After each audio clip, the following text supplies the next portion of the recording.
የአእምሮአችንን ጥንካሬና ብቃት ከፍ በማድረግ ብልህና አዋቂ እንዲሆን የሚያደርጉን 10 ልምዶችና ዝንባሌዎች።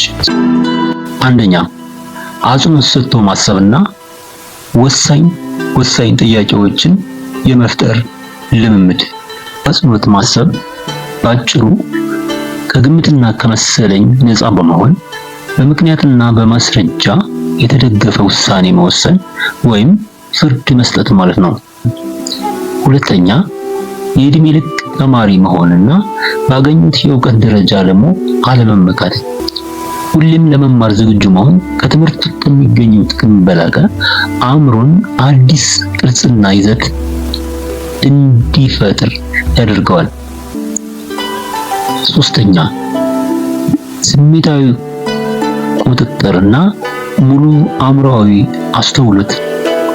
ስላለፈውና ስለወደፊቱ ሳይጨንቁ አሁናዊ የውስጥ ሀሳቦችን፣ ስሜቶችንና በዙሪያ ያሉ ሁነቶችን ያለ ምንም አይነት ተቃውሞ እና ትችት ፍርጃ ሳይሰጡ እንዳሉ ተቀብሎ ማስተዋል። አራተኛ፣ ዓላማ ተኮር ግቦችን እና ውስጣዊ ተነሳሽነትን ማዳበር። አምስተኛ፣ አካላዊ ጤንነትና አእምሮን የሚጠቅሙ የአመጋገብ ልምዶች። ስድስተኛ፣ አንድን ስራ በጥልቀትና በተመስጦ መስራት።